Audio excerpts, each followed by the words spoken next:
Hello, everybody. Welcome to GM Sports Report, your weekly podcast on all things sports, where every play counts. I'm Grant, and I'm here with my co-host Mason as we get ready to cover the latest news, headlines, and upcoming events going on in the sports world. Make sure to like, comment, and subscribe to see all things GM Sports Report. Mason, how are you doing today? I'm doing good, Grant. How are you doing? I'm doing good. We got a lot to talk about, so we'll go ahead and begin. We'll start with our hot takes of the week. So, Mason, what is your hot take for this week?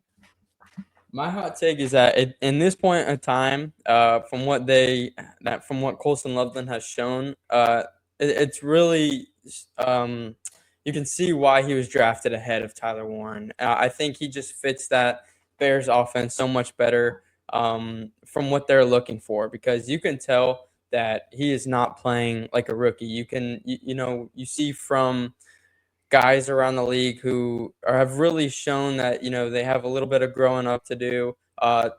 Colson Loveland has shown that he can play in this league, and Tyler Warren, I think, was kind of given a bad hand with kind of how the Colts season has ended with all the quarterback stuff going on, and just really losing that division. So Loveland had 8 receptions, 137 yards, and had some very good catches in this past weekend against the Packers. So I'm really excited to see what he could do throughout the rest of the playoffs and what next year could bring. So, yeah, that's my hot take. Yeah, I like that pick a lot. Loveland had a fantastic game this last week. He had 8 receptions for 137 yards and just crucial catches down the stretch in that Bears comeback. So I really like that pick there.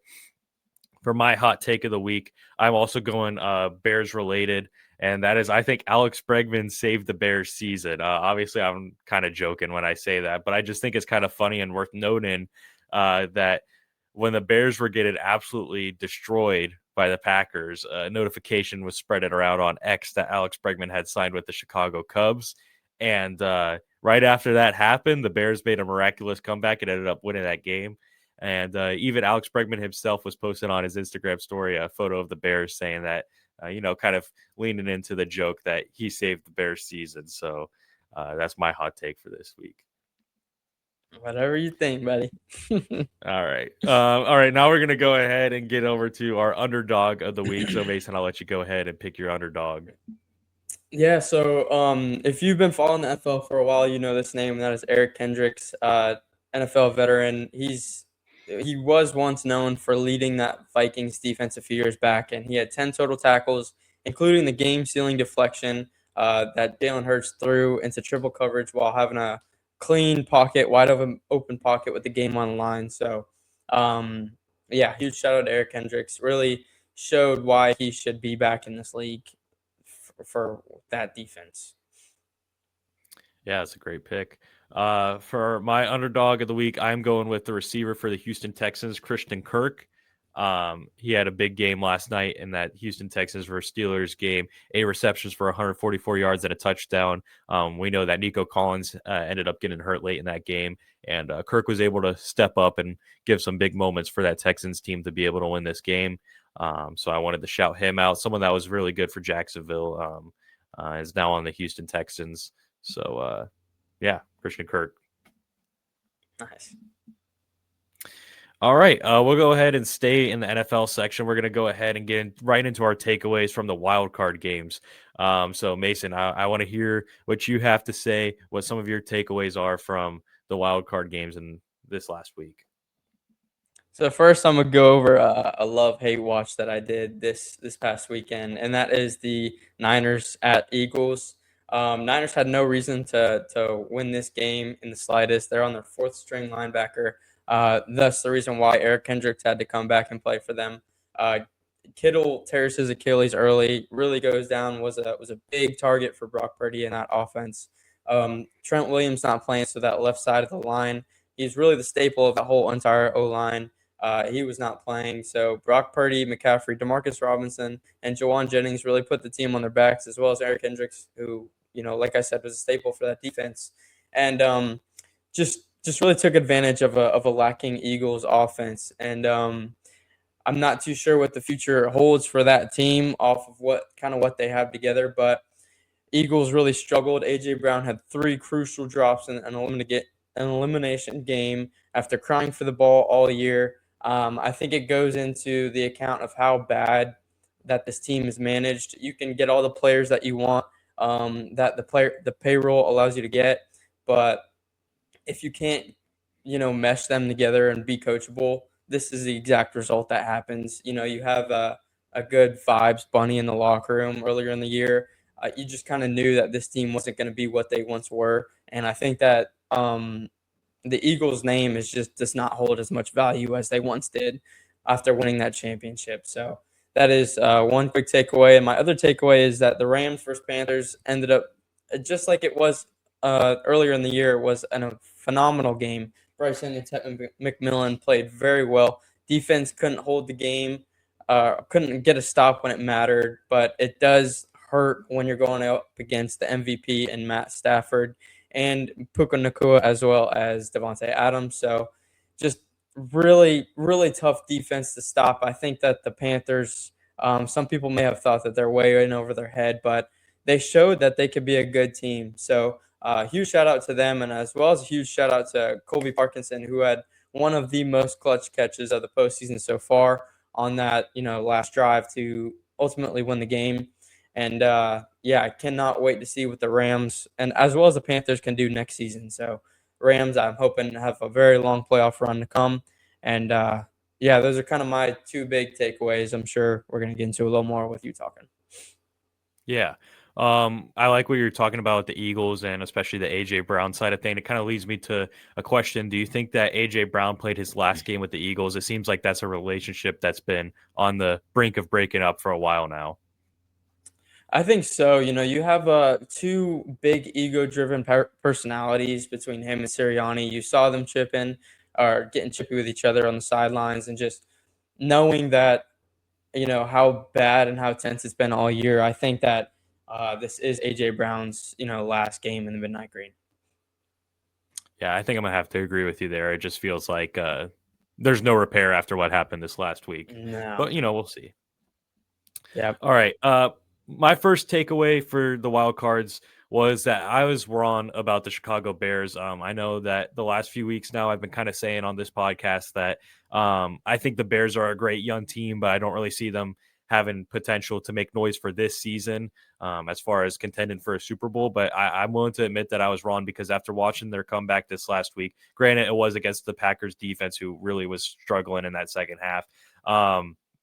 I do think that they're a team that can make some noise. They looked very comfortable. I was expecting. Now they did look uncomfortable in the first half, but I'm talking about second half mainly. I'm talking about that comeback. In the comeback, they really started to look like they were getting comfortable in that situation. Caleb Williams was making some crazy throws.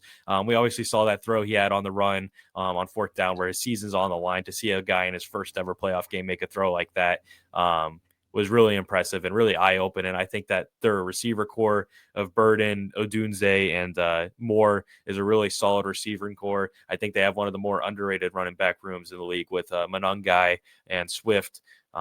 The real question is going to be some of their defensive issues that they have going against the Rams. We see that they're going against Puka and Adams and all those guys. So it'll be interesting to see if they'll be able to rise to the occasion. But I'm willing to admit I was wrong about the Bears. What did you think about the Bears this last week?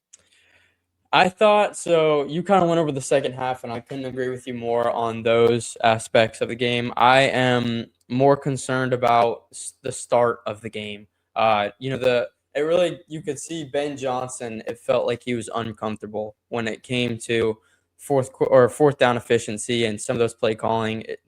It's fourth and a half a yard in on the 5 yard line or something crazy, and you drop a play action. Caleb Williams is faded to his back, just kind of overthrows everyone. Just you can see that was not a good play call. So if the Bears can start off hot and can really kind of get things clicking throughout the game and not just in the second half to where all the pressure has to be on Caleb Williams and just on everyone, just better decisions and things like that, because really the defense is ultimately what kept them in the game in the second half. Because if they let up any points, I think that it comes down to Packers winning this game. So huge shout out to just that whole Bears organization. I think this is probably one of the biggest comeback wins in that franchise history. So can't wait to see what they bring next week.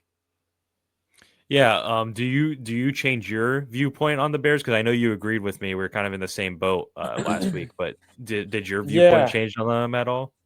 So I think that they deserve much more credit than what we gave them.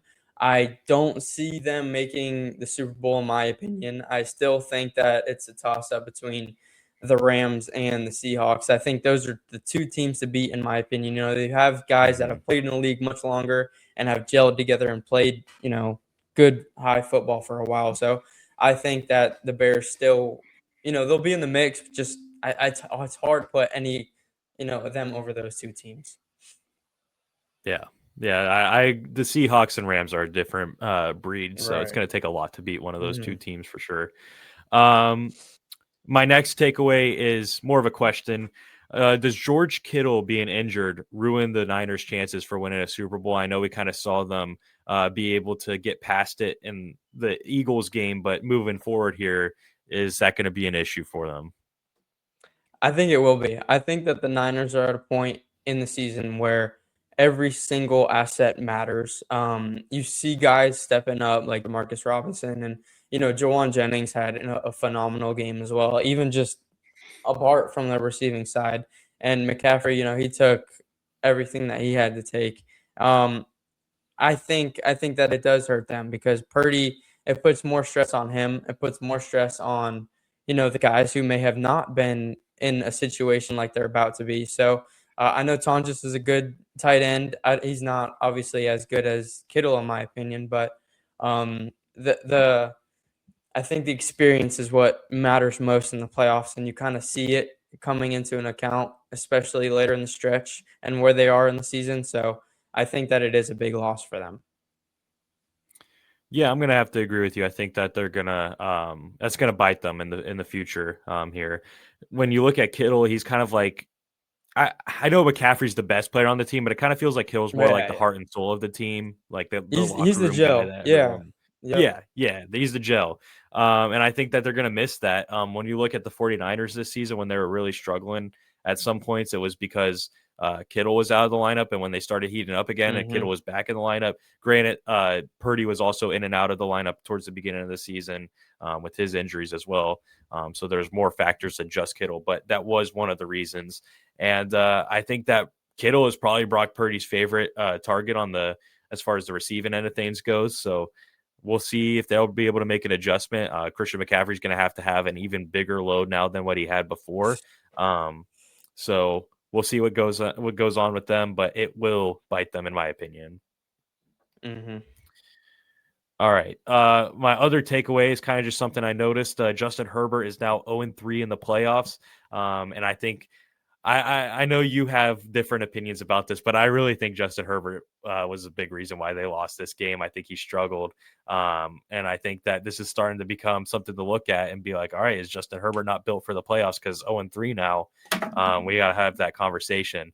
I think if he played halfway decent, they would have had a better chance against this Patriots team because the Patriots didn't look nearly as dominant as they've looked in the No. past. But yeah, I want to get your thoughts on this as well. Yeah, so I do think that Herbert had a rough game, but another thing to take into account is that how bad that O line was playing. I think he got hit like 7 or 8 times, and like there's one play where he literally got the crown of a helmet as he's being tackled into the middle of his chest, and that they scooped and scored on that play. But after that play, it's like well, like, what do you expect more from Herbert? He can't even stay on his feet. Granted, I like you said, he did have a bad game, but it's just it seems like they have much more. I think internal struggles as well that have not been stated because you see guys speaking out like Lad McConkey who really wanted more action this past weekend and says I want to put us in a position to win, and I don't think he got targeted too many times either. So uh Keenan Allen had a rough game as well. He had a few drops, so it's I don't think that it's hard to see right now that there'll be a contending team, especially in the AFC playoffs, which is a very tough division, but or conference. So it's interesting. I think Herbert really needs to. Something's got to change with that. Yeah. All right. And then another takeaway I have is from the Jacksonville Bills game. Um, I think we both kind of had high expectations for Jacksonville. We both picked them to win. We both said that, the winner of this game would probably be a good chance to be in the AFC Championship. But I think as we both watched this game unfold, they really both showed struggles and showed that they weren't as dominant as we thought they'd be. So my question kind of is, do you think the Bills are true AFC contenders, or do you think that they're going to struggle moving forward here? I think that the Bills, they've been scraping out wins all year, and I don't think that they'll be AFC Championship caliber. Jags were kind of like a feel good story, in my opinion, because they're the home team. We're from Florida. We just want to see a Florida team kind of make it. Um, and they have a great defense, and I think that the Bills' game plan was just better than the Jags, in my opinion. I think that the Jags kind of let it slide, especially later on in the game. Defense got a lot more lax, which let the Bills come back to win. And it's still a very young, I think, management over there with that Jags organization. So I think the Bills kind of will end soon. So yeah, that's kind of my takeaway. Yeah, I think that both teams kind of just looked a little sloppy, especially in that first half. Like you said, Jacksonville's defense really started getting relaxed towards the end of the game, and that led to that Dalton Kincaid touchdown and other costly errors that ultimately let the Bills win that game. We saw Trevor Lawrence make that very Yeah. questionable pass at the end of the game when they had a chance to maybe get into field goal range. Threw it into Hmm. kind of a contested receiver and it got popped up and guy behind him caught it for the interception, sealed the game. So a lot of questionable stuff from Jacksonville. But like you said, they're a young team. They're still developing. At the end of the day, they made it further than I think a lot of people thought. I Hmm. just, we did have high expectations for them coming into this, but they did lose. But as far as the Bills, I think that Josh Allen is a type of quarterback that can be any team on any given day when he's locked in, but he needs his team around him to help him out as well. And their team ultimately has looked a little sloppy here. So I don't know what's going to happen Hmm. with them moving forward, going against the Broncos, who is another really good defense. But we'll see what happens. Yep. All right, and then I have one final takeaway, and that is for the game from last night, the Texans versus Steelers. I'm kind of just watching the game, and I'm thinking, man, if CJ Stroud could get anywhere to his rookie form, this team could really have a chance to make some noise because that defense is legit. Granted, I know it's against an old man Rodgers, against a struggling Pittsburgh offense, but their defense has been good all year.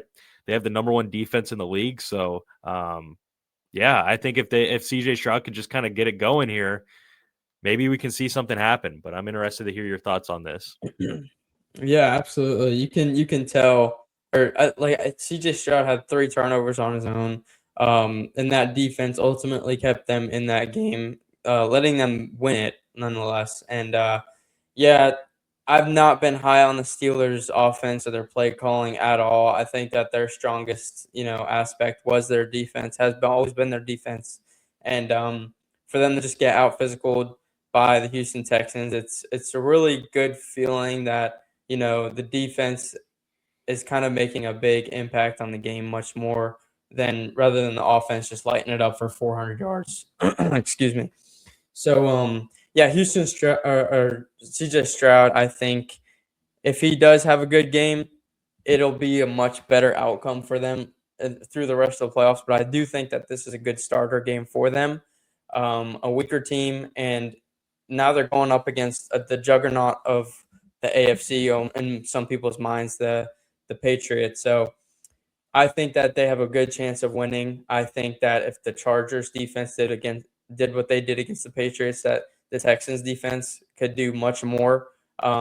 We saw Drake May have 3 turnovers on his own against that defense. So I'm really excited to see that matchup, and I hope that Houston can kind of come away with a win against them.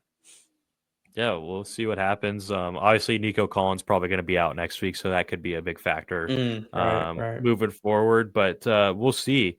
All right, so now we're going to go ahead and slide over to the divisional round conversation. We're going to go through each game and kind of give our predictions here, and we'll go ahead and start with the Buffalo Bills versus the Denver Broncos. Who do you think is going to come out on top?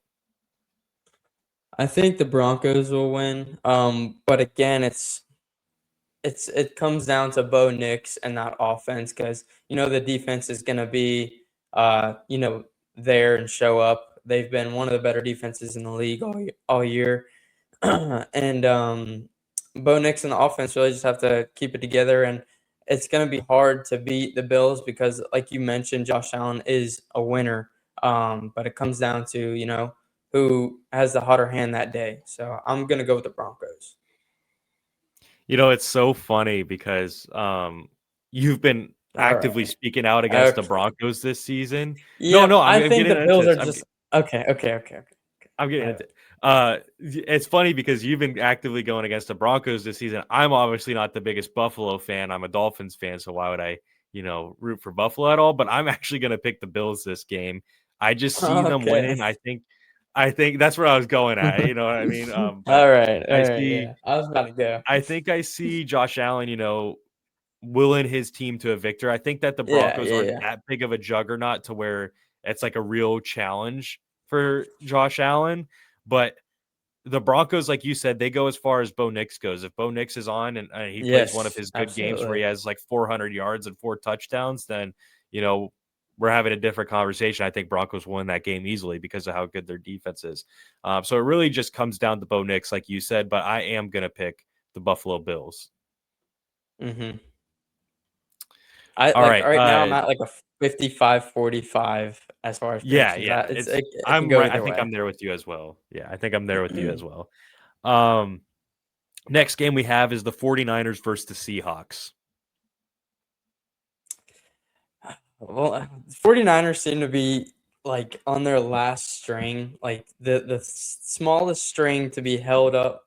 I think it's great to see them make it this far with some of the guys that they have, but Seahawks are a healthy team. They're a young team in some aspects, and they have experience. They're young in some aspects, like I mentioned, they have experience. So you have a Sam Darnold who's picked it up right out of the Viking season from last year and hasn't missed a beat. And you know, you have Jackson Smith and Jigba who has had one of the best seasons probably of his life. So seeing that Kenneth Walker, Charbonnet, just their defense has been amazing. So I think the Seahawks will win this game against a very injured and held together by a string 49ers.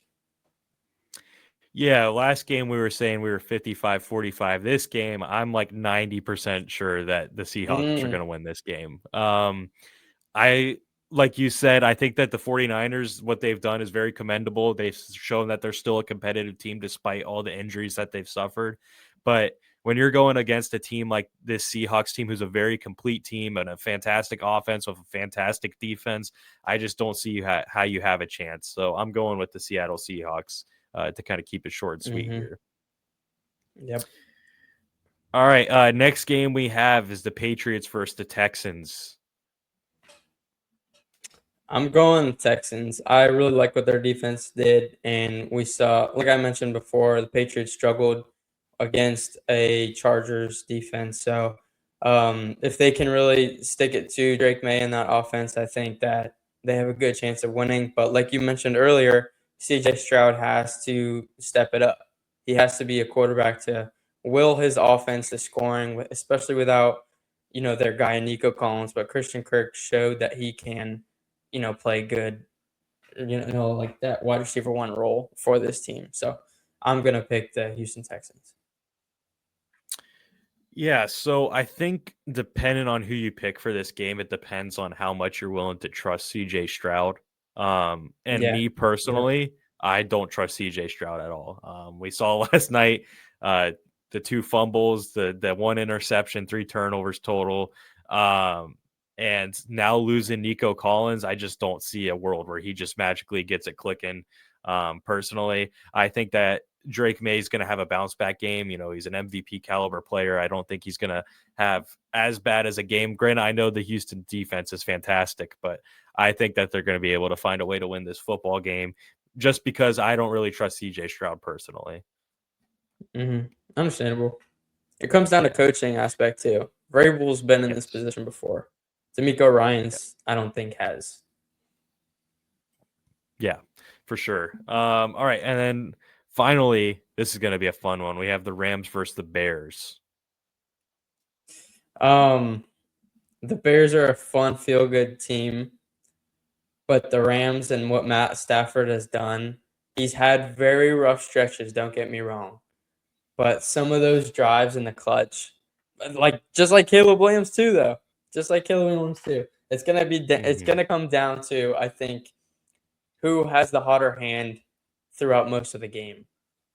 But even at that, it's like, okay, Packers obviously did last week. So did the Panthers in some aspects. So Yeah. it's really a toss up in my opinion. I think it's going to come down to the more experienced players and coaching. So I'm going to go with the Rams and Matt Stafford.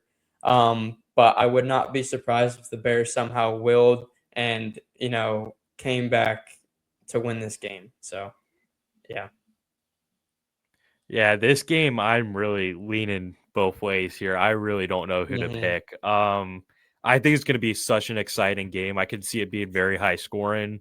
Um, Man, I really don't know who to pick here. I think I just want to pick the Bears. I think that might be Understandable. more of like Yeah. I think that might be more so I have kind of like been really enjoying watching them play.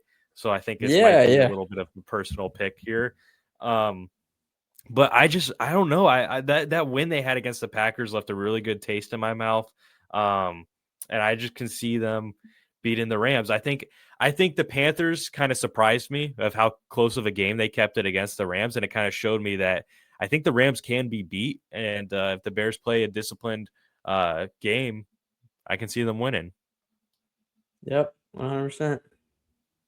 All right, we'll see what happens. We had a lot more disagreements this week than last week. We agreed on every Yeah. single Yeah. game, so this will make things more interesting, I guess, if anything. Mm-hmm. Um, all right, so we'll see what happens with that, and now we're going to go ahead and slide over to the NBA, and we're just going to do what we do every week for that, and that is our player of the week and team of the week. So Mason, I'll let you go ahead and begin with your player. My player of the week is the Western Conference player of the week, and that is Peyton Watson. I think he's on the Nuggets, if I'm not mistaken. 24.5 points per game, 8 rebounds per game, and 4 assists per game.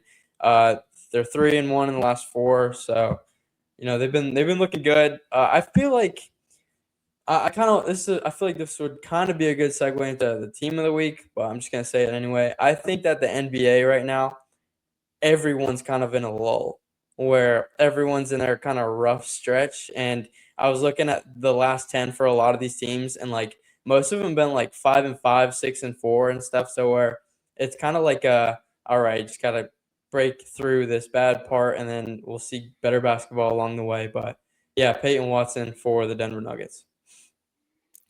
Yeah, so I actually also picked Peyton Watson as well. Like you said, 24 and a half points per game, 8 rebounds. The really impressive stats, shooting 70% from three.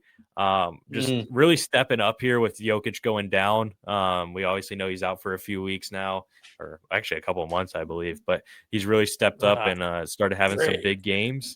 Uh, he's Yep. really been stepping up and having some big games, and I think that's worth noting. So I'm also going with Peyton Watson. And really, I looked over at the Eastern Conference Player of the Week and saw it was Scotty Barnes, and it was only off of averaging like 22 points per game. I'm like, I Yeah, can't, like, I come on, saw that, that. like only 22 points per game for a Player of the Week, like that's a little crazy That's what I'm personally. saying. Everyone's having a rough time, I feel like. Yeah. Yeah, I agree with you 100%. I'm feeling it right now as a Heat fan. We are playing Me absolutely brutal too. right now. We got absolutely spanked by the Indiana Pacers, who are by far the worst team in the league. So yeah, I'm right there with you. I agree with you 100%. So yeah, that will make a good segue to the team of the week because it's kind of harder to pick a team of the week right now. So who are you Yeah, it going was, with? but I think we might have picked the same thing again. And that is the Clippers 8-2 in the last 10. They are 15-20. Yep, 15-23 on the season, so nothing too crazy. But again, it's a very rough stretch of the year, I think. And if they can rack up some wins while some of the better teams rack up some losses, I think that they can maybe play some prideful basketball. But yeah, so that's my team of the week right now. Yeah, so I almost picked the Clippers because I saw they're Okay, 8-2 in their okay. last 10.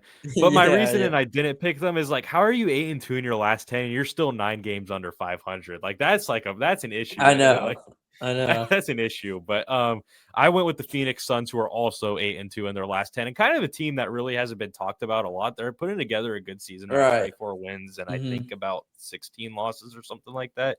Can't remember off the top of my head, but putting together a really solid season. Devin Booker, doing his thing. Didn't really know what was going to happen with the whole. They had their whole core basically Jalen broken up with the Green, KD and yeah. Bradley Beal, Jalen Green being hurt this year, so haven't gotten to see too much of that situation. So, yeah, I'm going to go with the Phoenix Suns, who unfortunately the Heat are playing tonight and will probably get killed by. So we'll see what happens with that. Yeah, Yep. very weird, very weird, very Yeah. weird stretch in the NBA right now. I feel like, It feels like late June of baseball, or like yeah, late June, early July baseball, especially for Yankees fans. I don't know how, yeah. other teams are, but Yeah, I think I agree with you. Speaking of baseball, we're going to go ahead and slide in because we actually have some news to talk about. It's been a very slow offseason, but Alex Bregman kind of broke that open by signing with the Chicago Cubs to a 5-year, $175 million deal. Mason, what are your thoughts on this contract? I think it's good for you guys, especially since Nico Horner is gonna be a Yankee soon. So No, no, no, no. We're not. That's what we're not going to do. We're not going to do that. I do think it's a good contract for you guys, though. You get a good star, who I think a lot of people were thinking we're going to stay with the Red Sox, especially for letting Devers walk right before getting this guy, or right around the same time, and thinking that he's going to be the new staple with like Roman Anthony and all that young core. It's just to see him go too. It's like a slap in the face for the Red Sox, which I love. But I think it's a good situation for the Cubs. To see the Cubs outbid a team in the big 2026 is something I was not expecting to see. Usually, if we get a star, it's because we get them on a bargain deal, not because we're going out there and actually paying what they're worth. And we did that. I got to give credit to Tom Ricketts. I didn't think I'd see that day happen. The last week, the Cubs have traded for Edward Cabrera now, who's a fantastic starting pitcher, and they have signed Alex Bregman. So they have really put together a good offseason. Also, strengthening that bullpen, which we know can be shaky at times. So good to see that as well. I'm super stoked as a Cubs fan. Obviously, I knew we were going to lose Kyle Tucker. So my biggest question going into this offseason was, what bat are we going to find to kind of not be better than Tucker, but just kind of stabilize that offense? And Alex Bregman is the perfect bat for that. He's a leader. He's very consistent. You know what you're going to get out of him every single year. You can plug him immediately into the 2 through 4 spot of a lineup. And I'm very excited to see what he does for this team. And I think I want to get more on the Red Sox end. I think it's time we start having a conversation about the Red Sox as an organization. I mean, you see them lose Mookie Betts, lose Chris Sale, lose Rafael Devers, now losing Alex Bregman. Like, man, like you can't Yeah. have that happen as a big market team. You cannot, Mhm. like, trade in Rafael Devers. You are putting all your eggs in one basket for Alex Bregman. Like when you do that last season, and you not re-signing him, that is detrimental to the team. Like that is going to hurt them. They can maybe Mhm. magically go sign Bo Bichette, but I just don't see it happening. So yeah, I think that's going to be a real problem for the Red Sox. And it's time to start talking about them as an organization because they've done this countless times with their stars. So yeah, that's kind of where I'm at Absolutely. with that. Yeah. Mhm. Um, and also something I just want to point out on the Cubs side is that infield they have now: Alex Bregman, Dansby Swanson, Nico, and Bush. That is probably the best defensive lineup in baseball for an infield. So I'm super excited to see that happen, and it has been reported by Jesse Rogers, who is a very reliable Cubs reporter, that the Cubs do not have any interest at this time in trading Nico Horner. The only thing that is going down right now is the Yankees and other teams were calling about Nico Horner. But if he were to be traded, the price is extremely high, is what the reporting is. So I don't see that happening, which is great because, in my opinion, if you trade Nico Horner, this Alex Bregman signing just becomes a lateral move. But if you keep Nico Horner, this makes you real division contenders. So Sorry to crush your dreams there, but I don't think Nico Horner will be getting traded. Which he Save should. it for Cubs Sports Report, buddy. All right. And one final thing I wanted to talk about the MLB is there's still so many big free agent names available on the market right now. Looking at we got Bo Bichette, Cody Bellinger, Framber Valdez, Kyle Tucker, Eugenio Suarez, Ranger Suarez, just so many big names still available. Mason, do you have any predictions on who the next big name is going to be that gets signed? I think the closest thing I can think of right now is Tucker and with the Mets, but I don't know if they're gonna be willing to pull the trigger. But I guess only time will tell. My biggest thing right now is Yankees and Bellinger. I think it feels like something to where it's like if you're gonna pay all that money and just for him to not play for that money. Because right now he'd be making for the contract that he's looking for, he'd make like 3 or 4 million under Aaron Judge, who has proven himself and is one of the best players in baseball. And it's like that's like a slap in the face. Like, are you serious? We gotta pay that much for Bellinger, and he's had hot and cold streaks as well. So I think it's gonna be really interesting to see where some of these guys go and how much they're gonna be signed for. Yeah, so I do want to touch on the Bellinger thing. I know it's kind of like the way the reporters are kind of reporting it is making it seem like Bellinger might actually leave. I'm not buying that one bit. I think he will settle down and sign a contract with the Yankees. I think when you have Scott Boras as your agent, you're going to play hardball with the team, and it's going to cause a negotiating war going back and forth for a long time.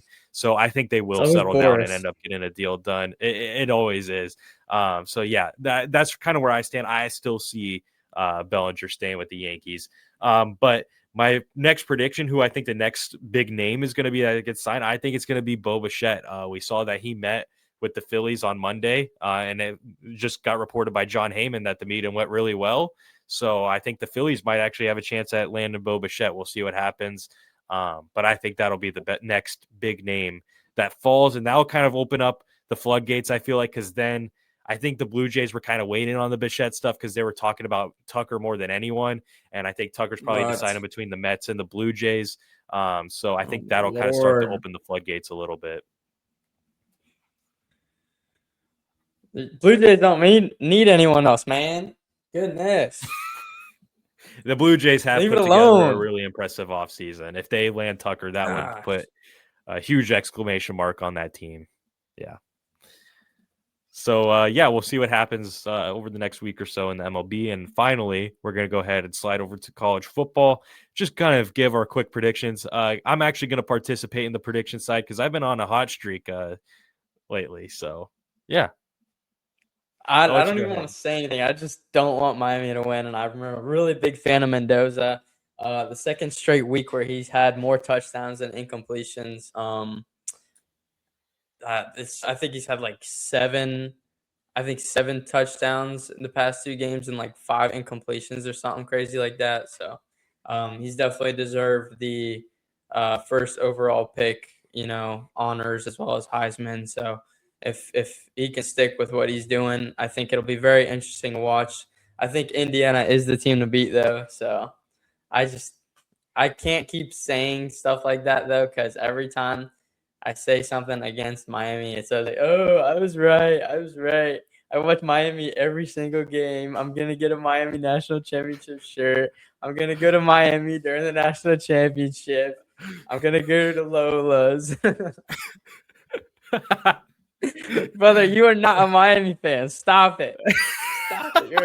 You're a Dolphins fan. I'm not. I've never said I was. Watching Hard Never Rock. said I was. Okay. Goodness. I've been watching since the Cam Ward days. You watched one game, and that was against Florida, so you could hate watch me. That's all it was. You are not. I don't know where this aggravation is coming from. I know I've been predicted more correctly than you. It's in my text messages. But that's where it is. That's where it is. All right. Hey, it's okay. Look, okay. As the college football guy of this podcast, I gotta say, coming into this. Oh my god. Coming into this championship game as the college football guy on this podcast, I know I've been kind of more correct than Mason on some things down the stretch, so I'm kind of looking to continue that stretch. Indiana versus Miami. This is what I predicted from the beginning. I predicted this. So I'm looking at both teams here. Yeah, Mendoza's looked fantastic, but he hasn't gone against that Miami defense yet. That Miami defense is different. Miami's got that fantastic running back, so I think that the Miami Hurricanes are going to win this What's his game. name? I think the Miami Hurricanes are going to win this game. It's going to be not as high scoring as people think. I think it's going to be like I'm going to go 21-17 Miami. That's my prediction. Really? Yeah. Why is that? I got a feeling they're playing at home. You know, the Carson Beck's feeling like the man right now. The defense is rolling. The offense is clicking to what it needs to click to. And I know Indiana's rolling too. And I know Indiana's been dominant again in this playoffs. I understand that. But it would be wrong of me to not rock with the team that I've been rocking with this whole playoff run. So I'm gonna go with the Miami Hurricanes. Do you claim to be a Hurricanes fan? No, I don't know where this came Okay. from. I was a big You've fan of been Cam Ward in saying that college though. last season. I will say that, but I'm not a college football fan in general. So I guess if I Okay. had to pick a team who I watch the most, it's probably the Hurricanes. But I'm only watching like a few games a season, if that. Okay. You make it seem like you're the biggest Hurricanes fan. It's because you're the biggest Hurricanes hater, so it just sounds like I'm Only loving them. because of one reason. All right. Well, I think that the Hurricanes are going to win, and so far I've been correct on all my predictions through this playoff. So we'll see to keep Okay. that streak alive, and I that's have gonna. Indiana. Grant has Miami. So yeah. We'll see if Mason can finally get a prediction right on this channel. All right. That's going to pretty much wrap up this episode. So thank you guys for tuning in to this week's episode of GM Sports Report, where every play counts. Please make sure to like, comment, and subscribe to be able to see our weekly episodes on all things sports. For additional content, check the description to see links to our Instagram and TikTok account. This is Grant and Mason signing off for now. Have a great week, everybody. Thank you guys.